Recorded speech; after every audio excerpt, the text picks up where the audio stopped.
This was 2:30 a.m. this morning. This is the future state of the motion picture industry.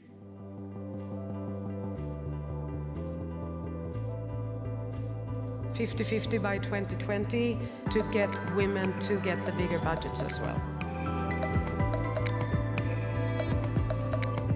It's very, very important that we put the stories in the hands of the people who own those stories.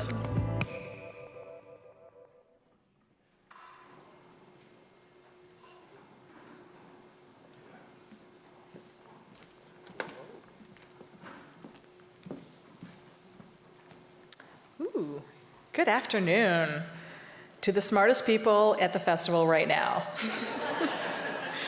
Hi, I'm Karina Rotenstein. I'm the TIFF Industry Conference Programmer, and welcome to day 2 of the conference. To begin, we would like to acknowledge that today's event is taking place on the treaty territory of the Mississaugas of the Credit First Nation and the traditional territory of the Haudenosaunee, Anishinaabe, and the Huron-Wendat. We're so grateful to be working in the community and have the opportunity, so thank you. Just a couple of housekeeping notes. There is no professional photography or video recording, but not to worry. We are live streaming and we are recording for you. All talks are living on YouTube at our TIFF Talks channel, so please share with your friends, and you can refer to it at any time. There's going to be lots of golden nuggets here, so if you get tired of writing, you can always go back and watch it again. But do please keep the conversation going and using our social handles there to do so. Today's session is supported by the Consulate General of the United States, and I'd like to extend a special thank you to them and a very warm welcome to the Consul General, Greg Stanford, who's here today.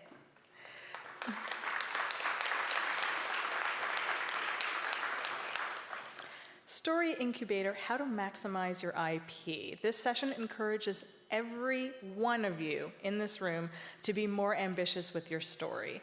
We have gathered an exciting roster of esteemed guests to provide strategies, help develop, diversify, and maximize your IP potential across many media: literary, film, TV, podcast, gaming.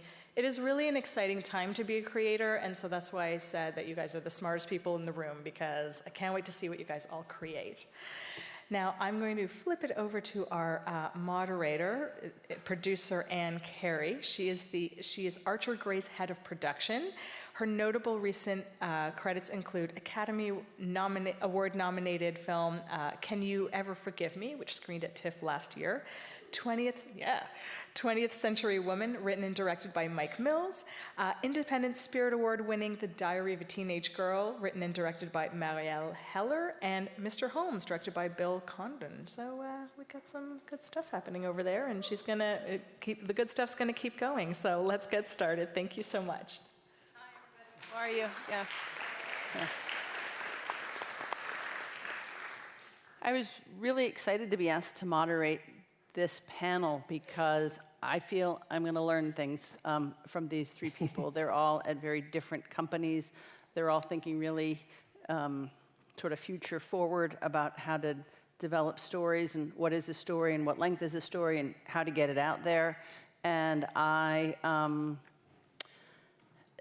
think it's really important that we all understand that although it seems scary, movies, what's happening to movies and what's happening in the world, it's also a really exciting time to be creating content and to be really flexible about the way that we all tell our stories. So I'm going to let everybody sort of introduce themselves. I'm going to ask you to introduce your name, introduce your company, and if there's some tidbit you want to tell us about you or your company, we'll do it, and then we'll go into questions. Cool. Yeah. We'll start with you. All right. My name's Aron Phillips. I am the head of development at Uninterrupted and also GM of podcasts. Uninterrupted is an athlete empowerment brand founded by LeBron James and Maverick Carter. We actually just opened Uninterrupted Canada about a month ago, which is pretty cool. And fun fact, this is my 2nd time back at TIFF with a film. I was here 2 years ago with the world premiere of The Carter Effect, and back this year with The Australian Dream. Congratulations. Thank you. Hi, my name's Margaret Boykin. I'm Director of Film Development at Ubisoft Film and Television. Ubisoft Film and Television is focused on adapting our games for film and TV, as well as telling original stories about the culture and community of gaming. Hi, Sanjay Sharma. I'm the founder and CEO of a company called Marginal Mediaworks. We're a subsidiary of Imagine Entertainment. We make content, really IP, across all kinds of formats, from the obvious one, feature films, and television, as well as podcasts, interactive series, graphic novels, really any way to incubate an IP. We have our first film actually here at TIFF tomorrow screening called The Obituary of Tunde Johnson. And then prior to this, just because it's germane to this panel, I helped start a company called Machinima, which was one of the first sort of digital brands built entirely on social platforms, in particular YouTube, based on video gaming content. And we built that company up and sold it to a traditional media company called Warner Brothers. So. Great. One of the things I guess I'd like to talk about, and maybe Aron, I'll start with you, but everybody could answer it a little bit, is what do you look for in the seed of an idea? When you are considering a piece of material, when you're looking for an idea, do you ask yourself how many different things it can be? Do you ask yourself, what does it need to be first? And are those driving considerations? No, it's a great question. I think for us, the beauty of where we sit is, we are both a publisher and a studio. And so rather than traditional production companies that think in 22-minute blocks or 90-minute blocks, and they want their ideas to fit into those, square, round holes, we always want to start and do insight-driven development. So the best version of the story that we want to tell could be everything from a 60-second Instagram video to a 3x60 series, for premium streaming. So with that, the beauty is that we never want to be led by the pipeline of what everything could be. We really just want to know that with every story you can always go up or down, but really what is the best version of that story? And that with the platforms that are out there now, the beauty is that the hard run times are fewer and far between that you really need to have. That makes sense. Thank you. And Margaret, you guys do something different, which is you've got the games, and you bring filmmakers into your company, or storytellers or creators into your company to see if you can take this stuff that you have and make it do other things. Right, that's exactly right. Yeah. So we're lucky to start from a really diverse library of titles that we have, that are games that we've created, and then we sort of figure out the best way to develop them and produce them for film and TV. And where we usually start is by looking at the marketplace and thinking, I don't think any of our brands need to be limited by this would only work for a movie or this would only work for TV, but it's about what's the best first brand anchor for this property? Where is it going to get the most exposure? Where is this best fitted? For example, we have a game in development called Skull and Bones, which is a pirate game. Probably not going to make that a movie because Pirates of the Caribbean is obviously such a massive, well-known thing. But there might be a really nice hole for that in the TV marketplace and sort of the world of Game of Thrones and these big epic series. So we also don't like to limit ourselves by thinking that this will only ever exist as a series or TV show, or series or film. It's about figuring out what the best first step is. But you start with the game. Exactly, yeah. And are you creating new games as you go, or are you at this moment taking the library that you have and figuring out how to push it out? Both. So we have a really big library, but our company is also constantly producing new games. Games take a while to make, just like movies. Yeah. So it's not like we're getting 20 more a year. Wouldn't that be great?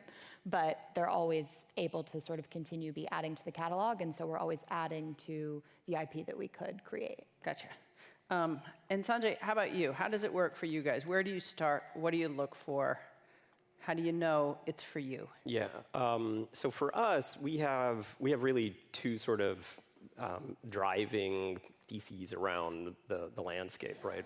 One is technological and the other is cultural, right? And so on the technology side, as Aron was saying, because of new platforms and new kind of media and formats to tell stories, whether that's the obvious ones like streaming on Netflix, or the newer ones like short form premium like Quibi, or podcasts, or interactive.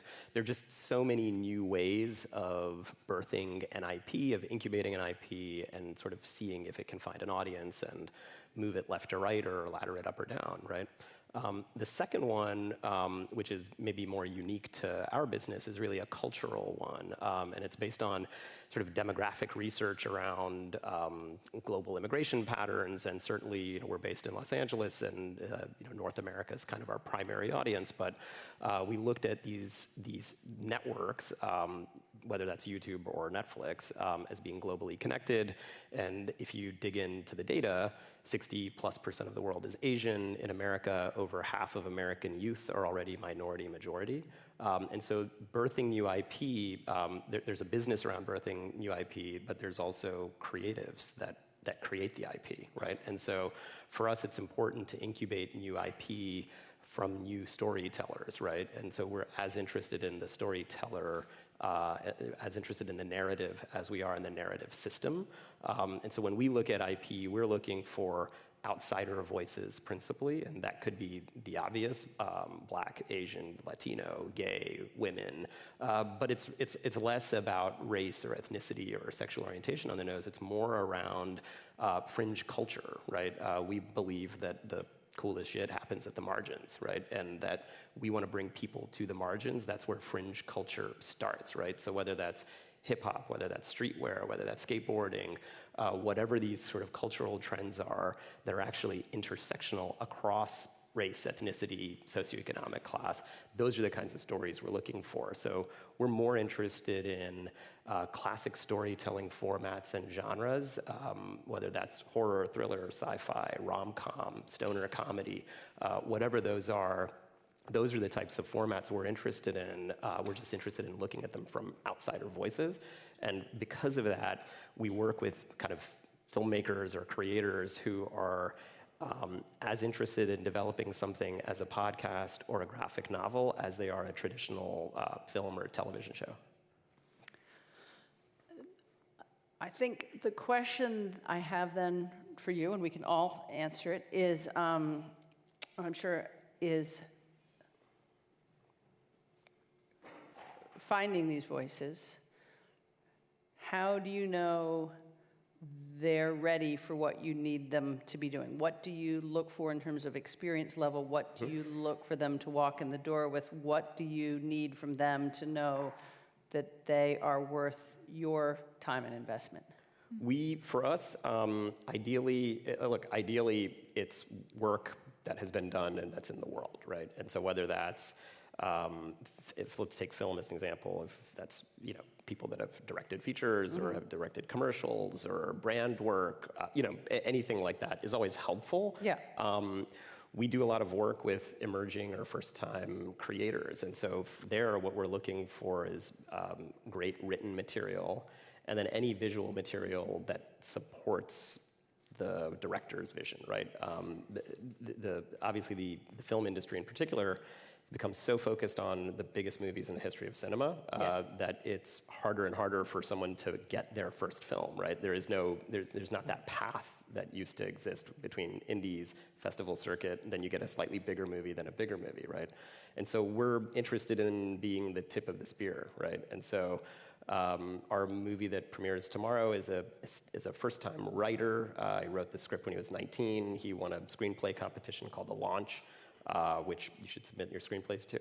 And so that's how we discovered the material. And then the director is Ali Leroy, who's an established television director, but this is his feature debut, right? And so we're also really interested in filmmakers or creators who have had success in one format or media, but because the industry sort of pigeonholes you as you're a doc director, or but you're a TV guy, right? So we work with. We have a fiction horror film from a documentary director. That's one of our next projects, right? And he's a really well-known documentary director, but has never made a fiction feature. And so, evidence of great work in any media or format is great for us, right? And again, that's ideal, but a lot of people, we're very focused on, but how can we be the first step if you've never done that, right?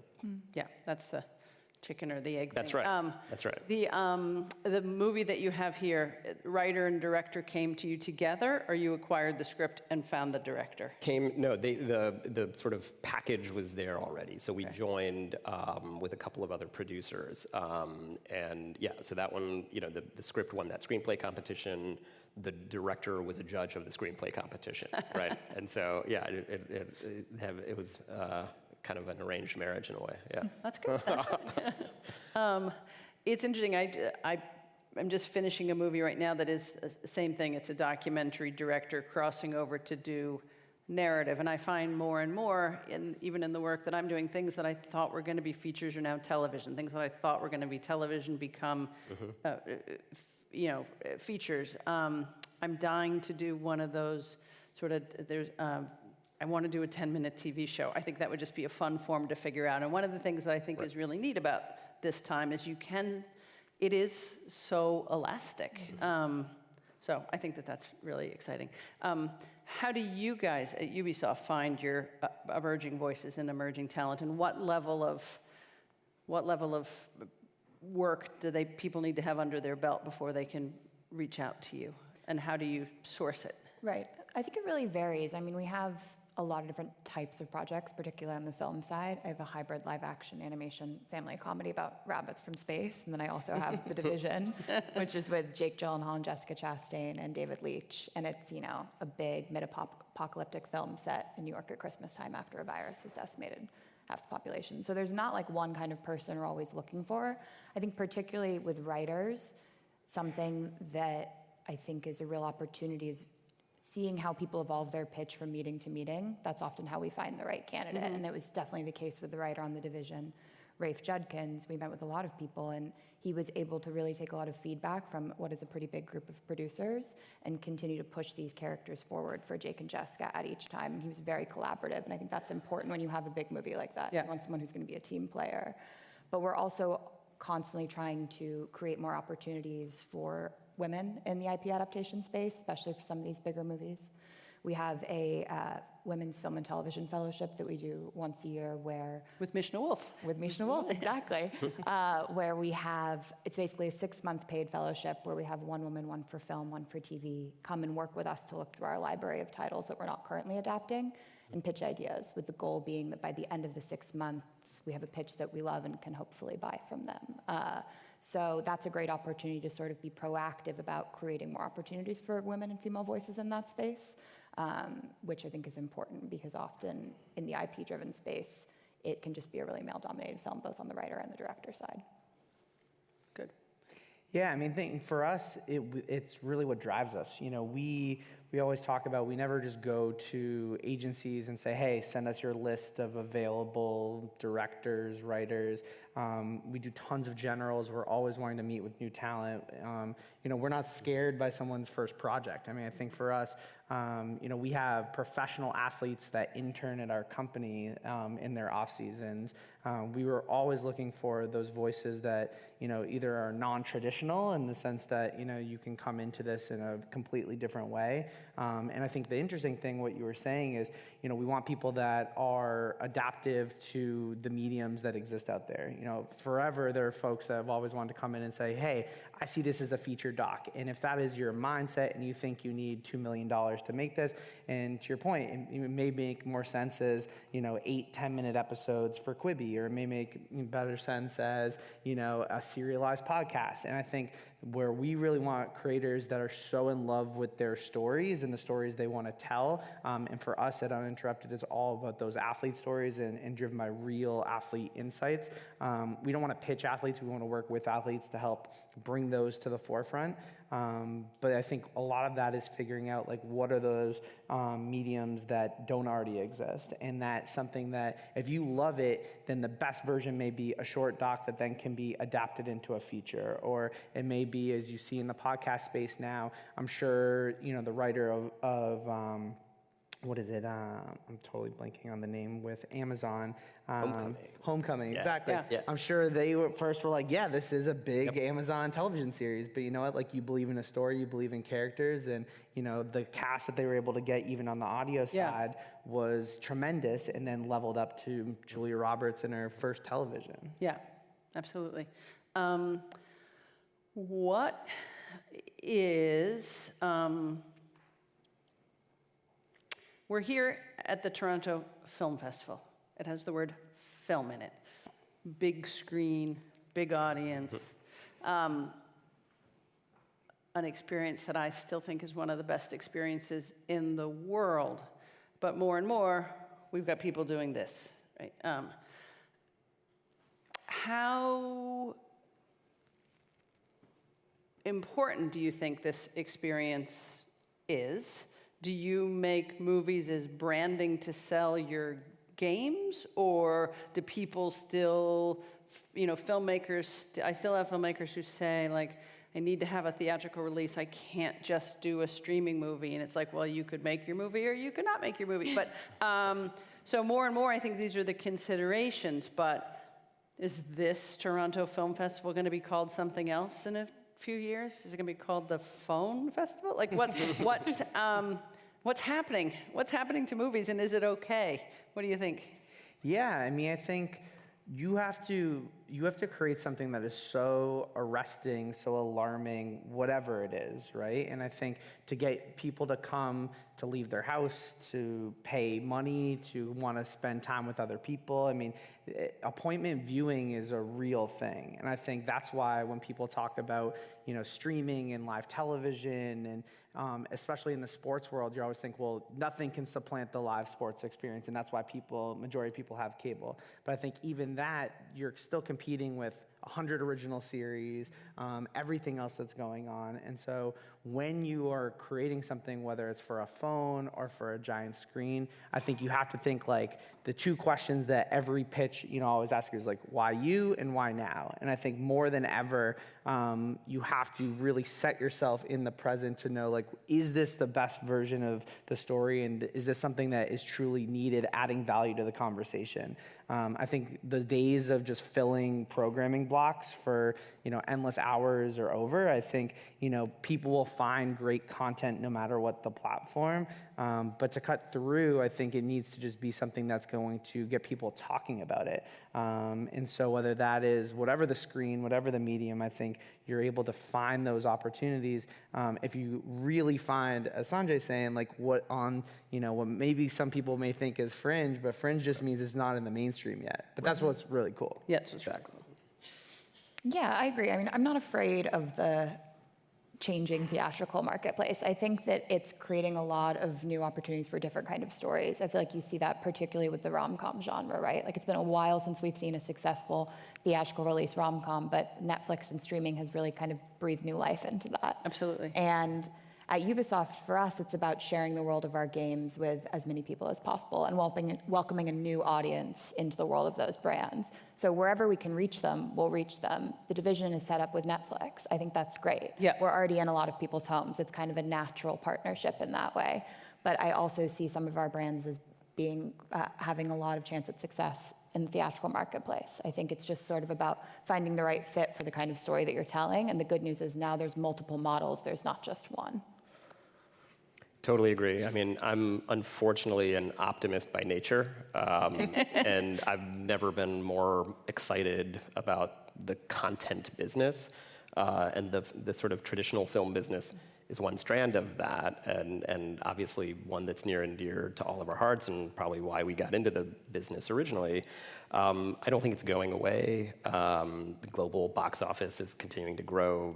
You know, for the next several years, it'll get bigger and bigger. The games business is 3 times bigger than the film business, right? So, like, there's a lot of entertainment and entertainment formats and choices. The more choices, the better. The more buyers of content, filmed entertainment, the better, right? And so, to me, this is all great news. I don't think, you know, theatrical distribution will go away, but you know, it's really for a specific type of film, right? Yeah. Tentpole and franchises that, can attract huge audience around an opening. For smaller movies, that is tough, right? It's kind of always been tough, right? And so it's not like it was ever easy for indie films to break out and become wide releases. It's always been hard, right? So to me, that's as hard as it ever's been. But now you have all these other options that you just never had before, right? So I think it's all good, yeah. The only thing I would say that I think is different is the culture of leaving your house to go to the movie to see an independent film is different. You know, I think so many of the filmmakers from, I think, what would traditionally be called an indie film space, or maybe even were in an indie film space, are now making television. And they're making very good television. But the actual act of leaving your home to go see a movie, you know, The Farewell, for example, you know, or whatever the experiences have been this summer, you know, I think that's a difference. I think, and it's interesting, I believe, I'd be curious to know what you all think. I believe we are storytellers, we are story seekers. If somebody in this audience is really into games and gaming and storytelling through games, or really interested in sports and things that have to do with sporting, but are less inclined maybe to leave their house to go see an independent film, the great thing about this world right now is there's opportunity at your company, and there's opportunity at your company. Sometimes I think what happens with young filmmakers that I encounter is, even though their viewing practices don't reflect it, and their relationship with how they view entertainment doesn't reflect it, they still think they should make a 90-minute movie, but they've never leave their house to go to the movies. So, like, what's the disconnect? If you never leave your house to go to the movies, what are you watching? What kind of stories are you interested? Maybe those are the stories that you should lean into. And I wonder, I guess, what anybody thinks about that, because I think we're at this precipice now where, like, if you never go to the movies, then it's such a funny point, because we spend a lot of time, I mean, a lot of the filmmakers we work with are very open and versatile and just eager to get their story out there, right? That's ideal. We definitely have filmmakers who are like, this is a theatrical release. This has to go the festival route. This has to go to theatrical. I don't want it buried at Netflix or whatever, right? Which I don't agree with. But sometimes when you say, what's the last movie you saw? In the theater. In the theater. And it's like, Black Panther.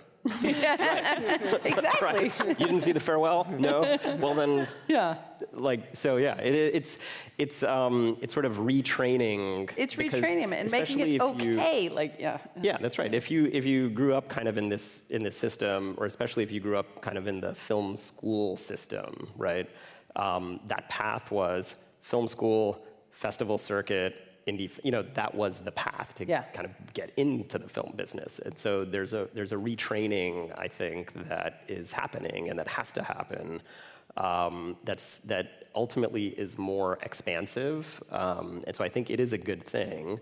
And for the right projects, they wind their way, you know, with a lot of force and force of will into the theatrical market, if that's the right place for them, right?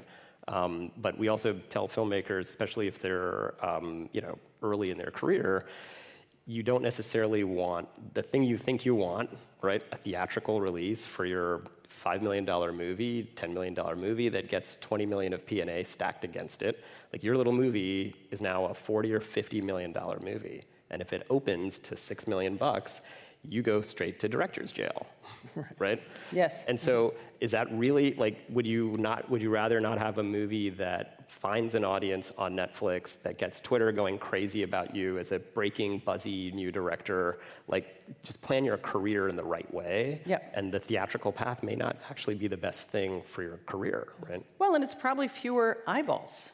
I mean, a lot fewer eyeballs. But I think the interesting thing is also that I feel like in this new world order, there's so much more collaboration happening than it did 10 years ago. So if you're CNN Films, and to you, your most important thing is your linear premiere, you don't care if it played festival or limited theatrical before, you don't care where it goes streaming after. And I think from a financing standpoint, more and more co-pros are happening between studios and streamers. And to your point, like it's going to open to more eyeballs if it opens on Netflix, Hulu, Amazon than it opens in 20 cities around the country. And I think most people would always say, would you rather have, a theatrical open that maybe Box Office Mojo doesn't like help your career, or can you say from the jump you're already in front of 300 million people? Yeah. Right. It's, The festivals, I think, will still play a critical role, right? There's a reason we hoped that our film would get in here, right? Yeah. And it's just that role is changing, right? There's still wild accelerants, right? And there's still sort of great marketing platforms, and they're highly curated and vetted experiences, right? So with the number of buyers out there and the barrier to entry to make a film, right? Which is still a tough barrier, but it's significantly more democratized than it's ever been. You can, edit on a Mac. Like when I grew up, you had to edit on a Steam Deck, right? And so having that flood of content into the marketplace, I think festivals have a unique opportunity to actually be the shining light on the hottest, coolest new movies. Yeah. They may be sold to Netflix or Amazon. Exactly. One of the things, I've been making movies for a while, and one of the things is I sort of push Archer Great towards television. We've been thinking about podcasting, about other things. For me, as a person who's been working a long time in movies, I tend to think, beginning, middle, and end. I like an ending. I like to know what happens at the end. But I find myself sort of having to shake myself out and understand how to loosen up about those things and sort of structures. And I think, I also think that that's exciting, but it does take away the traditional sense of where things fit. So it's just an interesting question and dilemma. Let me ask each of you a question. What is the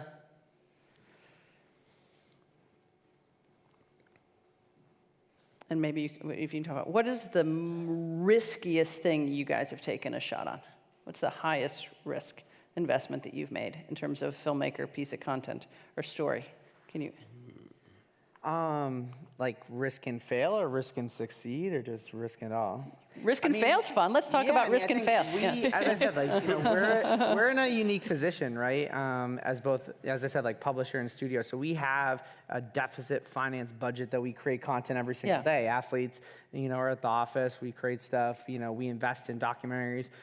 We've been filming one right now with this guy Darius Baisley, who was supposed to be the first one to go from high school to the NBA G League, and after decommitting from Syracuse, and then ended up, decommitting from the G League, and then doing $1 million internship with New Balance. And so we filmed him from his high school graduation all the way through the NBA draft. And this was just something we believed in. We took a chance, we took the shot, but we also knew that we could be strategic, and not that we were shooting with them 24 hours a day, but we knew the moments that we wanted to capture, and we knew the story was something that would resonate into something much bigger than a doc on this one kid's life, but really looking at the whole gamble. The whole game. Yeah.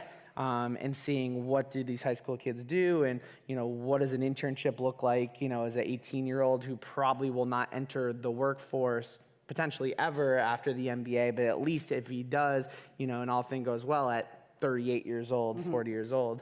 But I think those are the shots you got to take. I think, the festivals I don't think are going to go anywhere. I think the thing that, you mentioned, the best word is that curation. I think with everything, there's this missing piece with so much content that there's still no one, there's always been the film critic. And I think now with just content everywhere, there's that lack of I want to know what and where and how to watch. But I think you got to take those chances, because I think if you don't, and you're always just waiting around to, you have this great idea, but you want to wait for someone to pay for it, sometimes you really have to invest your own time and money for something that you believe in. Yeah, to get yourself noticed by you for the fact that it's something that really stands out. I really liked what you said before about things really have to pop in some way. And if you use the traditional genres, but maybe through a slightly fringe lens or less traditional lens, the genres give sort of a spine to the thing, but the lens can be so different. Or like you said, just make sure it's something that you would take the risk on, because you've got to stand up every single day and defend the risk. I guess that's one of the things I always think about. Like I've made movies that 75 people have passed on, and at some point you just have to believe, well, they're all just wrong. So I get, a little bit. How about for you, Margaret? What's risk, failure? I mean, it all feels like risk. It's funny, I was trying to think of a specific project, but I think I'm in a unique position in that, generally speaking, Ubisoft Film and Television, it's a branch of a larger company. Yeah. And we have decided to invest in this business and really try and make a real name for ourselves and explore this new business for the company. And I think it's really exciting that they want to do that. And in exchange for the risk of financing development on some of our projects and putting things together, we have creative control. We have a real say. And we're really exploring what it means for Ubisoft to be a part of the film and television industry off the backs of our own investment and our own people, which I think was the goal to begin with. It was about not just licensing out our brands to other people who maybe don't understand our player community the way we do. So every choice we make feels a little bit like a risk. Yeah, so that's a risk, right? That's a collective risk that everybody's. But I like what you said. I think every project is a risk, and you have to really believe in it. So that way, when everybody passes, you're like, oh, I know, but they're wrong. I see the idea. I see the finish line, and I'm just going to keep going. Yeah, exactly. Sanjay, how about for you? Yeah. You seem like you're risky. You personally, I think, might be risky. You move, you start new companies, you go to a new place, you've tried on different lives, so you drive risk forward, I think. Yeah, I'm an anxious guy. Yeah. I have high risk tolerance, I guess. I think it's funny. Because in some ways, everything we do, by the nature of the category we're in and the storytellers we back, is seen as very risky, super high risk by traditional media companies, right? It's exactly why we think there's a big opportunity, right? So this first movie is a 19-year-old African-American writer. It's his first script ever, right? And it's about a gay black teenager. Seems risky, right? And for us, we were we saw nothing like it in the market. It's a time loop genre movie, right? Where every day ends with him being killed by the police, right? So that sort of YA genre angle, to me, is what sets it apart, right? And makes it relatable and interesting to a lot of people who, on the surface, may think, oh, a gay black teen sounds like a boring insular drama. It's not. It's actually a fast-paced sort of thriller, right? We haven't really announced a lot of our projects, but we have a project, like you said, that has a major comedic actor and a major recording artist that was passed on by everybody, right? And we got involved and said, let us take a run at it. Right? That's great. Yeah. And so, people passing on it, it's just that's the nature of the business, right? It's the nature of the game. Every creative thing is passed on by a lot of people. You just need to find the people who believe in it, and for them, it's not risky, right? Exactly. Yeah, that's a great way to put it. We've spent a fair bit of time with another recording artist named Quavo from the Migos, and we're trying to figure out some stuff to do with him. And he really wanted to do a kids show, like a children's show, and we were like, Rick and Morty? He's like, no, not Rick and Morty, for little kids, right? And so, on the one hand, that seemed risky, right? Like the Migos doing a kids show, right? These guys are, gun runners, like legit Atlanta culture. But to us, that the power of urban culture on the one hand, hip hop, which is the most streamed music on Spotify around the world, right?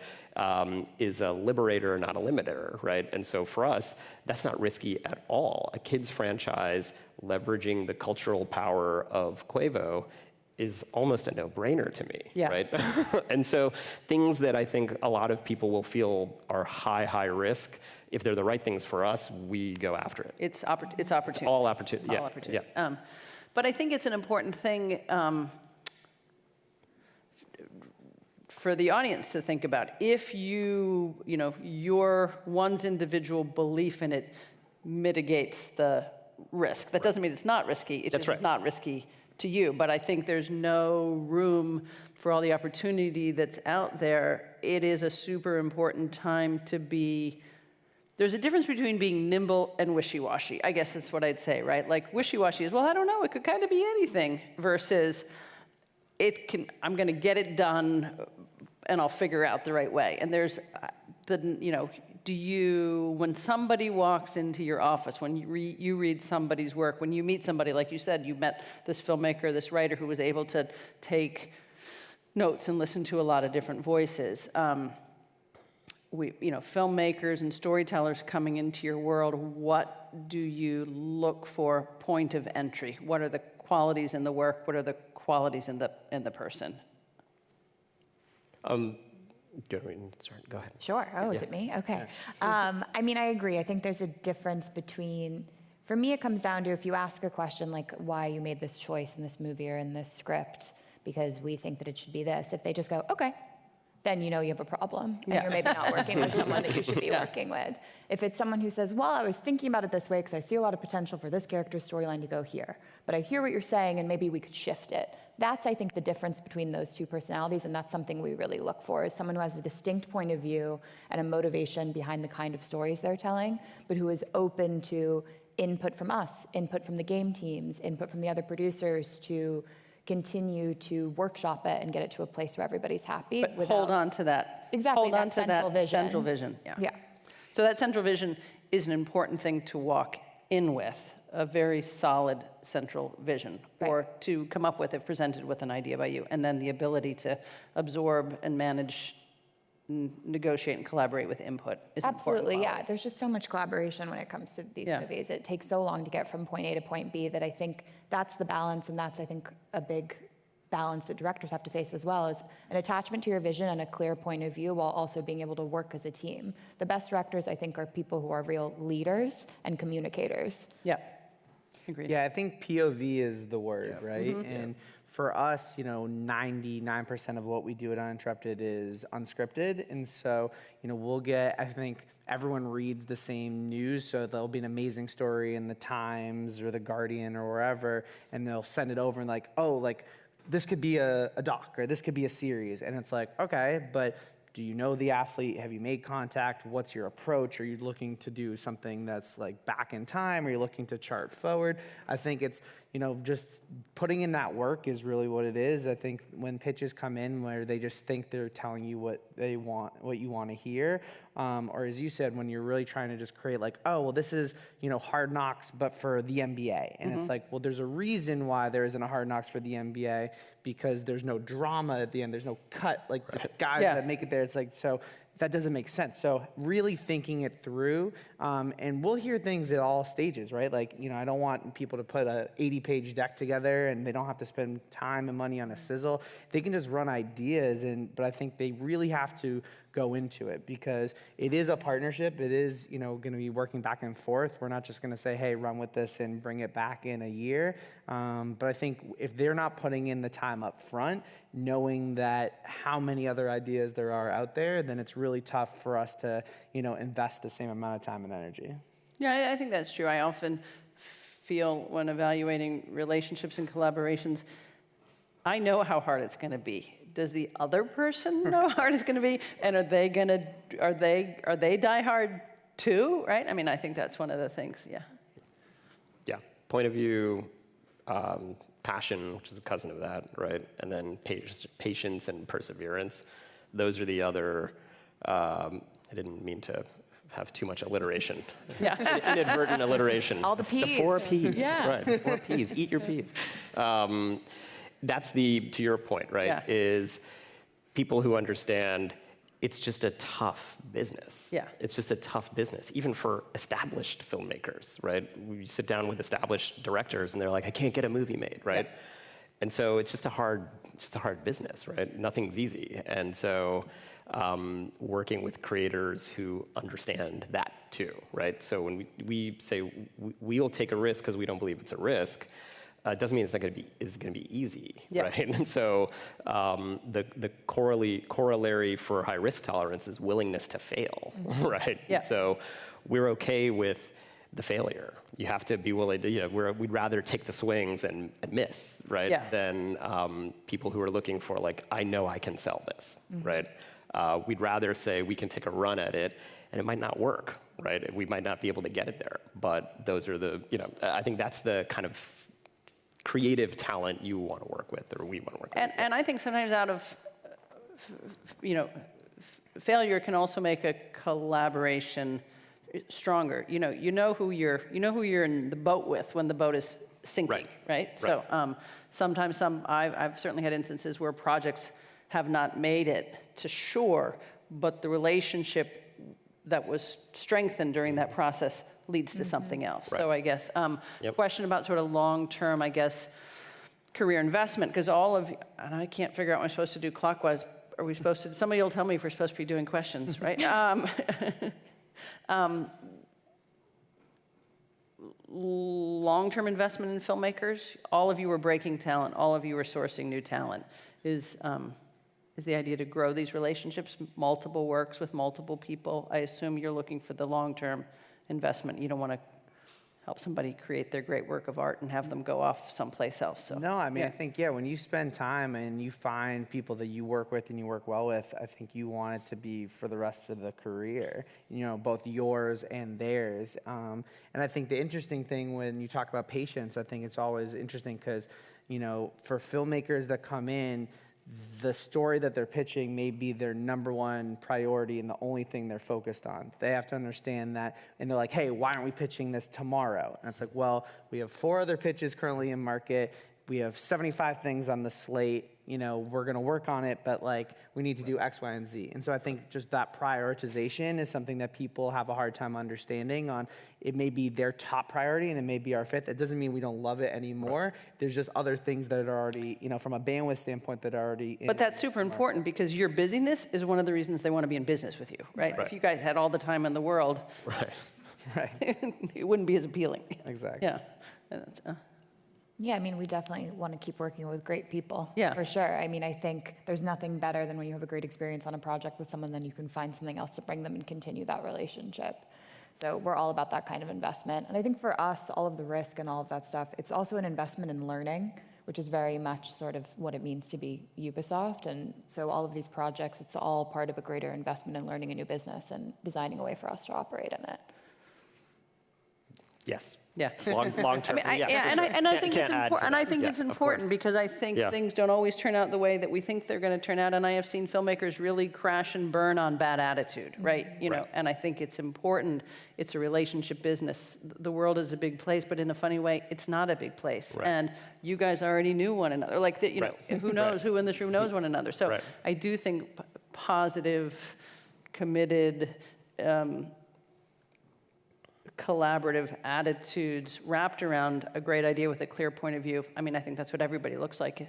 It looks for in new voices. Yeah, and I think the business, the culture of the business is changing, I believe, in a generally positive direction where people don't want to work with assholes. It's just, it used to be a tolerable, it's sort of like, well, the business is just filled with it, you have to deal with it, right? But now, thanks to a lot of very vocal people and good voices out there, you don't actually have to, right? You can actually say no thanks. Yeah. Yes. And so I think you want to work with people you enjoy working with, right? And there's a lot of creative talent out there. Creativity, I believe, is very evenly distributed around the world. Opportunity is not, right? And so people who think I'm the genius, right? And so everyone has to suffer me, right? Look, that exists, and maybe to some extent, at the edge, you make those exceptions, obviously, right? But in general, I think people will find great creative talent who are great to work with, and there's a lot of it out there. And I think the duration of the project also helps inform that. It's very different if you're booking, a TV director for one episode and they're in and out and then you're moving on. You may be more, palatable to do that. But if you're working on a doc and you're like, hey, this is an 18-month journey, and that's, pre-production, production, post, film festival premieres, all that, you gotta love someone. You gotta be texting them. You gotta but that person them, who's a jerk on the one episode might not get called for the 18 episode project. Of course. Right? Life's too short. Life's too short. Right. I think we're supposed to be wrapping things up and opening up for questions. Okay. So I'm curious about when you talked earlier about preparing content for multiple channels, a graphic novel, a podcast, web series, what have you. Is there any sort of criteria that you look for in the narratives or the stories that can satisfy spreading across those different media?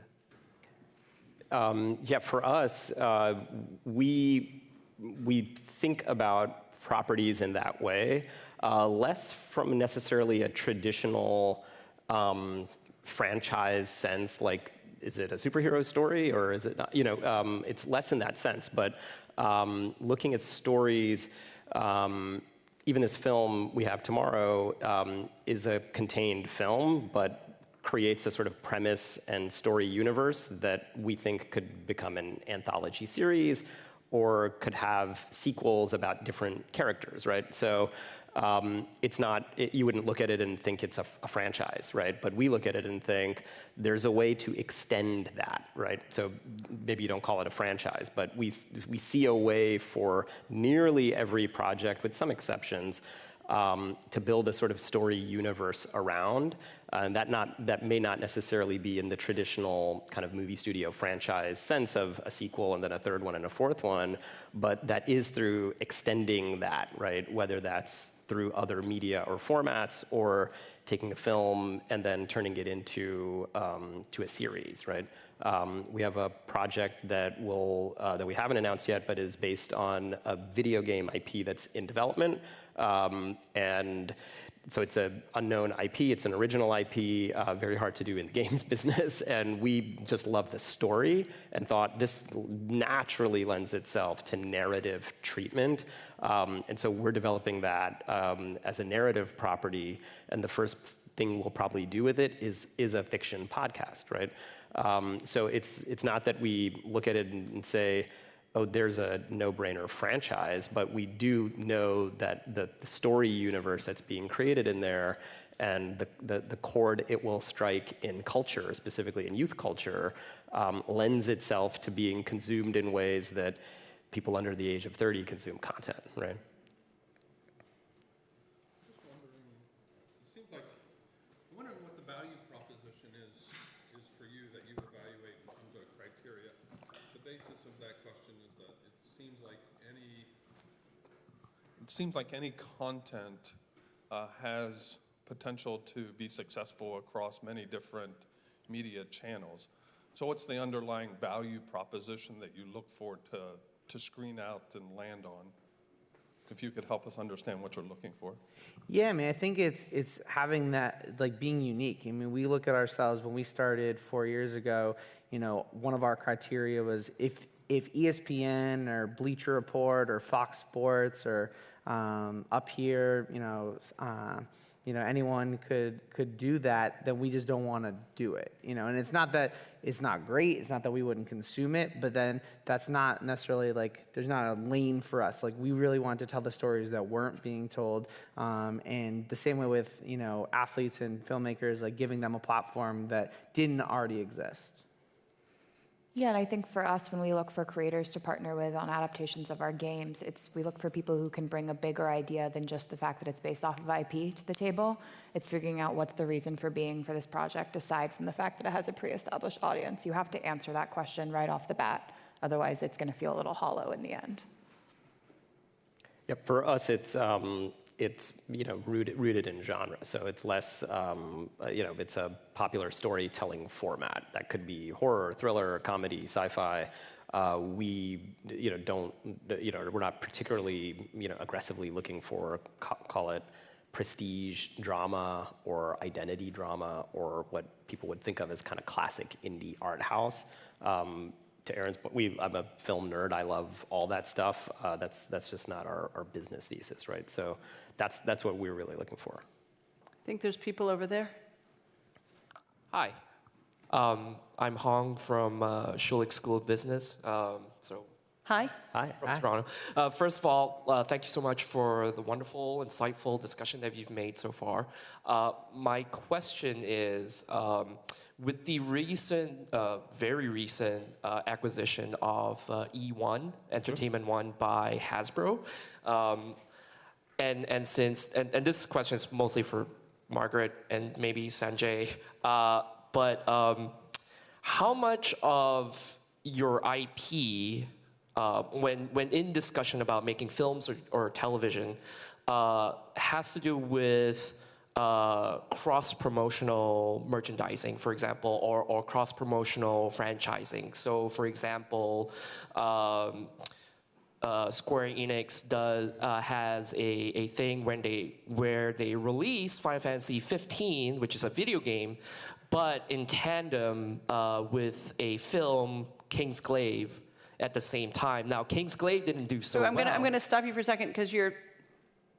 Sorry. I'm gonna ask you to. Well, what's the question? So the question is, in that discussion, when you're making your film or starting to make your film, how much of it is on, just to promote the franchise, and how much of it is, I want to make a commercially successful film or television? Right. No, I understand what you're saying. I mean, I think it's both. I think like I said earlier, our goal really with every adaptation of our games for film or TV is to expand the audience of our games and welcome new people into the world of Ubisoft brands. We always use Game of Thrones as an example, which is like, if you hadn't read the books and you saw the series, you were drawn back into the books just because it has to be good enough. Yeah, they created an amazing world that you wanted to enter from various access points. So I think that's sort of always our overarching goal, and that access point could be games, that access point could be graphic novels, merchandising. I think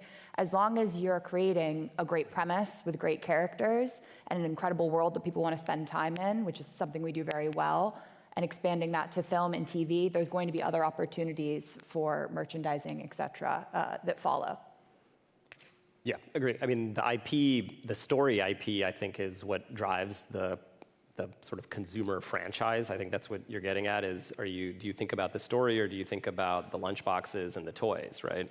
Start with the lunchboxes and toys. Exactly, right. So E1, Peppa Pig, right, is a show that my kids grew up on. It's because that's why they like to buy the stuff, right? And so I think you have to start with the story and the characters in the story. This animated kids show with Quavo, he is a character, right? And I'm sure there will be a big consumer products opportunity. We've literally not even once thought about. What we're thinking about is, what is the story to tell about North Atlanta?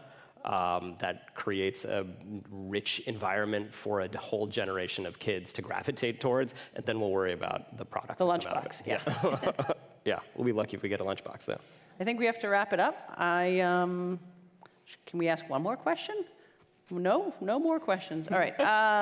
Well, Tight ship. Thank you all for coming. Thank you all panelists. It was really informative. And.